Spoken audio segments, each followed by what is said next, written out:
Nifty પર 23,370ની આસપાસ જોઈ રહ્યા છે, લગભગ 150 અંકના ઘટાડા સાથે. નિફ્ટી બેંક 51,300 જોઈ રહ્યા છે, 350 અંકનું ત્યાં પણ એક પ્રેશર આવ્યું છે.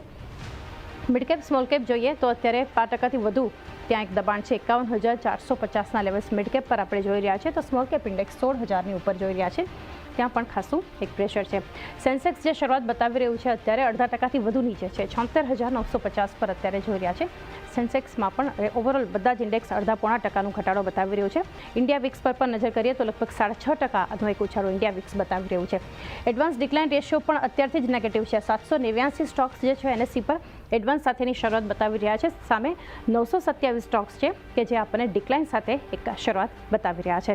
હવે સેક્ટર્સની ચાલ પર નજર કરીએ. આટલા ઘટાડા સાથેની જ્યારે માર્કેટમાં શરૂઆત થઈ છે, કયા સેક્ટર્સ તરફથી વધારે પ્રેશર બનતું જોઈ રહ્યા છે? મેટલ જુઓ, 0.5%નું એક પ્રેશર છે. એફએમસીજી પ્રી ઓપનથી જ એફએમસીજીમાં આપણને એક ડિફેન્સિવ પ્લે જોવા મળ્યો હતો, મજબૂત છે સ્ટોક્સ અને ઇન્ડેક્સ પણ. બાકી રિયલ્ટી 0.5% નીચે છે. નિફ્ટી ફાર્મા 0.5%નો ઘટાડો છે. નિફ્ટી આઈટી જુઓ 1.5%નું એક દબાણ છે. ઓઇલ એન્ડ ગેસ થોડી ઘણી વેચવાલી ત્યાં પણ થતી આપણને દેખાડી રહી છે.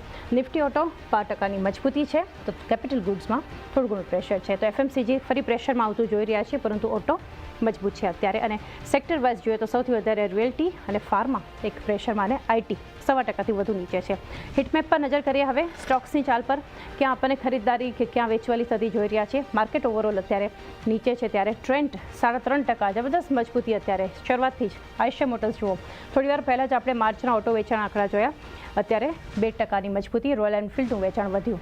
IndusInd bank, ONGC, ICICI bank બધામાં મજબૂતી છે. આઈટીસીમાં ખરીદદારી છે, તો સામે doctor Reddy's, HDFC life, SBI life, Hindalco, Shriram finance, HDFC bank, Apollo hospital, Cipla, Titan બધામાં આપણને એક ઘટાડો અત્યારે શરૂઆતમાં જ બતાવી રહ્યું છે. આ સિવાય એચયુએલ, એચસીએલ ટેક, ઇન્ફોસિસ ત્યાં એક પ્રેશર છે. ટીસીએસમાં દબાણ છે. ભારતીય એરટેલ, એક્સિસ બેંક, પરંતુ જીઓ ફિનાન્સ જુઓ, પાવર ગ્રીડ, બજાજ ઓટો, હીરો મોટોકોર્પ, એનટીપીસી, અદાની પોર્ટ મજબૂતી છે.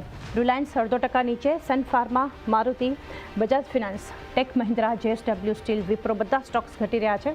ટાટા મોટર્સમાં પણ વેચવાલી છે, તો સામે કોલ ઇન્ડિયા, એમએનએમ, નેસ્લે ઇન્ડિયા મજબૂત છે. અલ્ટ્રાટેક સિમેન્ટ, એલએનટી, બજાજ ફિનસર્વ, કોટક મહિન્દ્રા બેંક, એશિયન પેઇન્ટ્સમાં એક દબાણ છે. ઝોમેટો, ગ્રાસિમ આ સ્ટોક્સ મજબૂત છે. કુનાલ, એક વ્યૂ લઈએ. 23,440ની આસપાસ અત્યારે જોઈ રહ્યા છે નિફ્ટી. એટલે પ્રી ઓપન અને જે ઓપનિંગ હતું ત્યાંથી થોડો એક સુધારો છે, પરંતુ એક વેચવાલી. નિફ્ટી બેંકમાં ખાસું નીચેના લેવલથી થોડી રિકવરી જોઈ રહ્યા છે. અત્યારે ફ્લેટ ટુ નેગેટિવ છે, જે 0.5% આસપાસનો ઘટાડો બતાવ્યો હતો.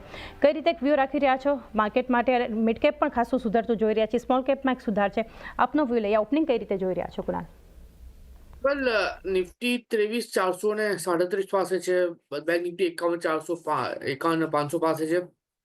અને હું કહીશ કે આ લેવલ પર ખરીદી કરીને ચાલો. નિફ્ટી 23,389 સાથે ઉપરમાં મને એવું લાગે છે કે 23,600 જો બ્રેક કરો, 23,800 સુધીના પણ લેવલ આપણને આમાં જોવા મળી શકે છે. તો વ્યૂ અત્યારે નિફ્ટી માટે પોઝિટિવ સાઈડનો થઈ રહ્યો છે. 300નો ઘણો સારો એવો સપોર્ટ છે.